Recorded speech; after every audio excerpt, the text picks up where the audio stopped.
You were meant for more.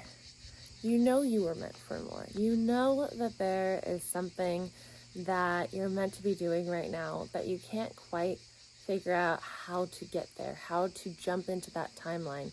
But I want you to know that it's completely possible to you. And it's really a matter of trusting yourself to go onto this path and this journey that is unconventional, that is unwritten. You're a pioneer of your own life, and when you start coming more and more into alignment with your highest potential and your soul and your mission for being here on earth, you are going to have to go down this path that has never been explained to you before, there's no blueprint.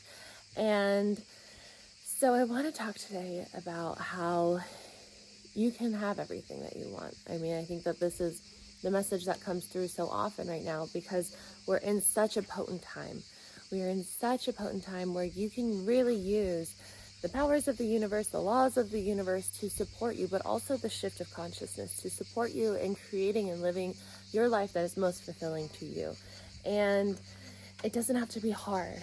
It doesn't have to be hard, but it really, really, really, I need to emphasize that you have to trust this process.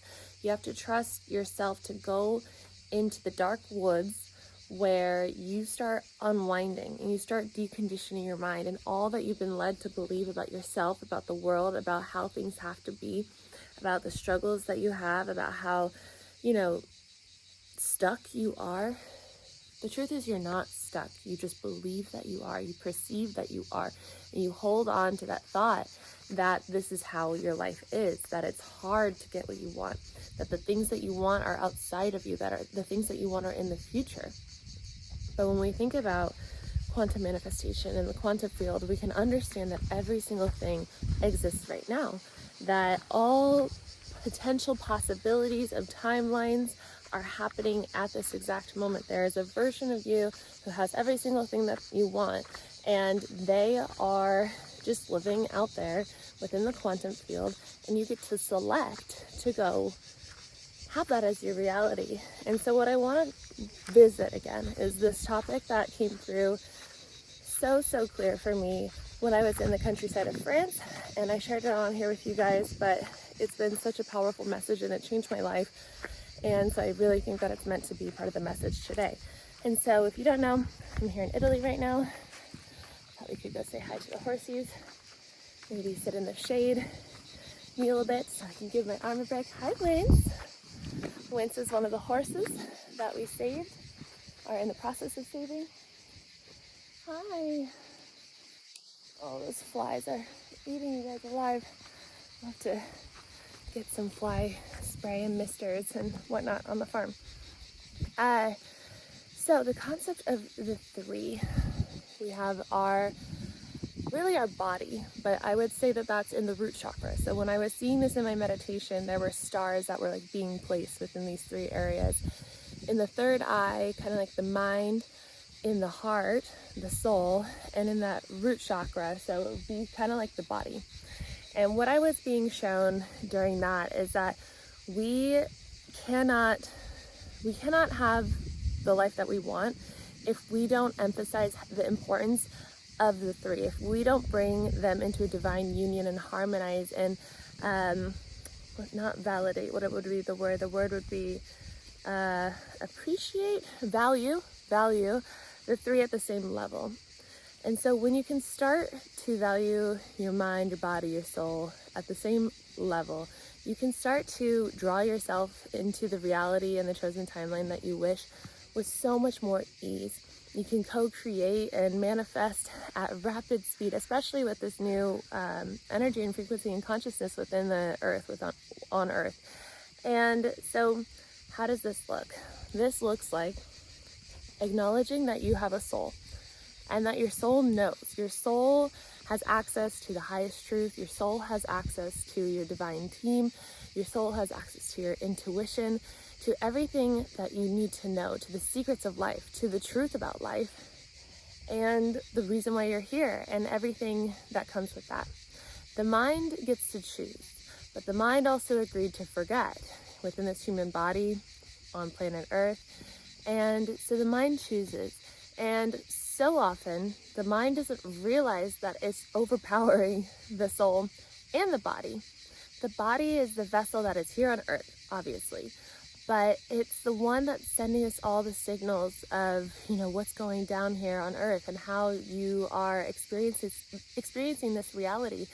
And so often the mind will, notice symptoms, notice fatigue, notice tiredness, notice like when your body's saying no to people, places, things. But the mind still has been so programmed and so conditioned to choose and decide on its own without the consultation of the body, without the consultation of the soul, and to just be on its own. And so right now, the most important thing that I think that we can really focus on is bringing unity to the three. Again, oftentimes we'll find a place where we're in great harmony with the three, and then something will happen within our perceived reality and it can knock us off. But it's very, very possible, and it's very possible to get back on track. And so how do we do that? I think bringing awareness around what we're talking about right now is the biggest and most important step. Acknowledging that your soul is this beautiful feminine energy, and we can say that the mind is this masculine energy. And just like in that kind of partnership with masculine and feminine energy, like you want both parties to be equally valued for the wonderful traits that they have. And so we can start to lean into our heart space more. This is what we do in my 21-day program for Knowing Your Divine Guidance.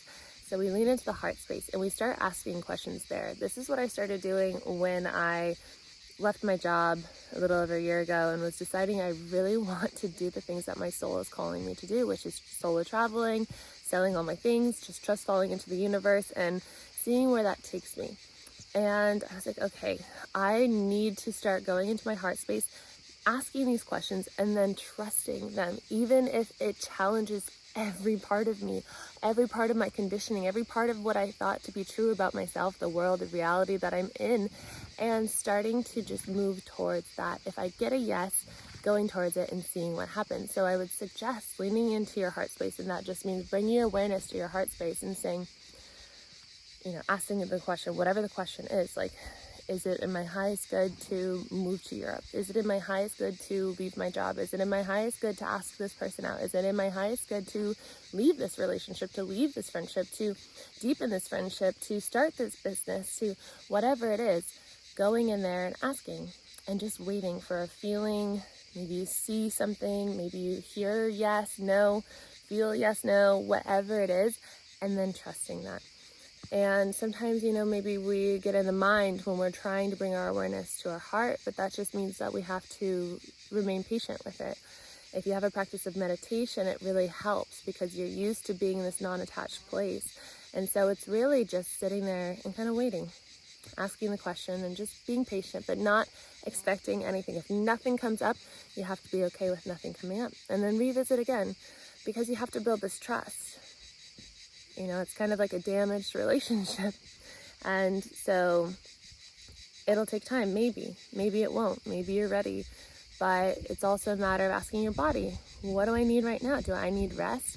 I think that was one of the hardest things for myself, moving here to Italy and Europe and seeing this way of life where people rest all the time. Like siesta time is a thing every day where people just nap in the middle of the day. And I'm not a napper, but I have been more mindful about choosing rest and choosing to slow down, especially with the history of chronic illness. I can see so clearly how society and whatnot pushed me to keep going and keep going and keep going when I knew my body was saying, I just need rest. I just need rest. I just want to walk barefoot in the sun in the morning. I just want to hug animals. I just want to, do these things. And so as you start to bring this union between the three and acknowledging what you truly need, what your heart is truly saying, what your body's asking for, and then choosing with your mind to follow through on those things and those requests and those knowingnesses, as you continue to do this, you will step into your chosen timeline naturally. You will start moving towards what your soul wants naturally. And it doesn't have to be this hard process. It's just a shift in how you're doing things. We have systems, right? We have systems on, hi Zena girl, on how we do our job, on how we do, our chores at the house, how we, just live our life. We also have a system on how we make choices, on how we show up in our life, on how we decide to create our life. There's a system of how you're doing that right now. And I would suggest just taking inventory, and maybe if this resonates, trying this out, trying to go into your heart space and say, what is it for me that I truly want? And then maybe you do a little 24-hour tester where you just follow that and you see where that takes you. And then you maybe commit to a week and see where that takes you. Then maybe a month. And then eventually that will be your way of living. Asking your heart, what do I need? Asking your body, what do I need? That is a life for you. You know, it might be scary. You might have these beliefs in your mind about how if you're not super productive all the time, or if you're not doing things exactly how society and your job and your mom and your dad and your brother and your sister and your friends have told you that you have to do things, that you'll fail, that you won't be enough, have enough, experience enough. But that's not true. The only thing that matters is you getting into alignment with what your soul wants. You will never be truly fulfilled or as fulfilled as possible if you are not in alignment with your soul, if you are not in alignment with the truth of who you are and the truth of what you truly want to be experiencing here on earth. We all have our own joy, our own curiosity, and those are our guiding lights throughout life. And we've been led to believe that we have to do things a certain way, live a certain way. But what I know to be true is that you can have such a unique and diverse life. You don't have to, you know, like with the Instagram bio, for example, like people, it's so hard because there's only a certain amount of text that you can put there. And I think for so long, so many people are trying to define who they are, define what they show up as, define their niche. But really what I'm starting to really notice about people is that people are starting to open up and accept the fact that they are multidimensional, that they are ever evolving. And it's okay to be that. It's okay to be multidimensional and ever evolving and have all these different interests and to change and to be new every single day. You can change your identity whenever you choose to. You can have everything you want whenever you choose to start moving towards the life that you want.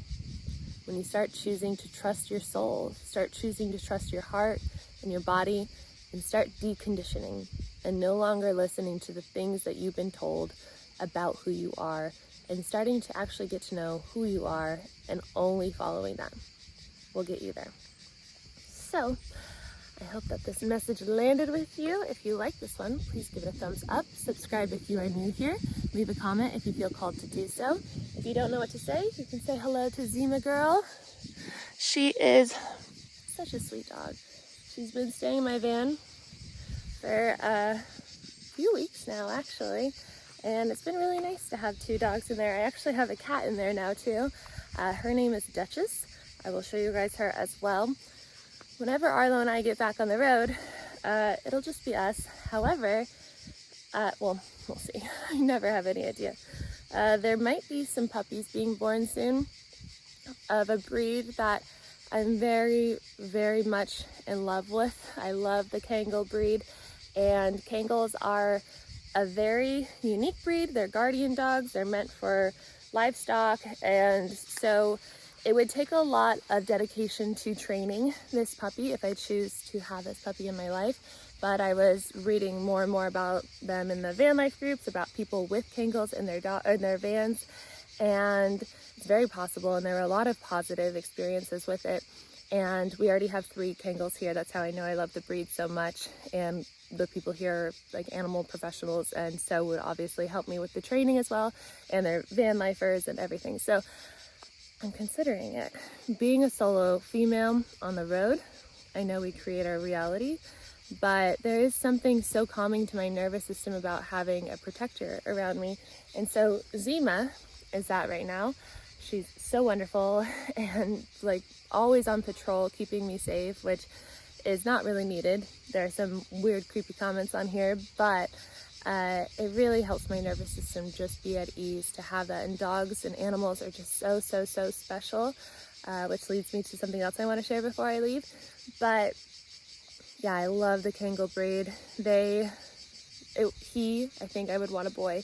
He would be such a great protector in addition to the van. And I think after the van is running and whatnot, I would like to probably sell it at some point and maybe get something bigger, or I don't know. We'll see where that takes us. But As long as Arlo gets along with him, Arlo's like the vibes. Arlo brings the joy, the positivity, the laughs, but he's not like the most protective. I have seen him like a little bit have it in him, but I think it would be a really nice dynamic to also have him have a brother and a playmate and our own protector.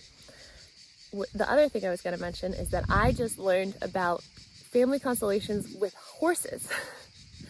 I don't know if you guys have ever heard this, but I was just talking about family constellations in a previous video and how it keeps showing up for me nonstop. And one of the girls that was just here, she just left today, but she is into it as well. And so we were going deep into it, and she told me about the horses option for it, and how if you know family constellations, it's this like wonderful way of like, I don't even know how to explain it, like intuitively seeing your life for what it is through your, through it being channeled through the people in the class, or in this situation through the horses. So like one of the horses could be your mother, your brother, your father, your sister, and they'll start to like embody those traits of them.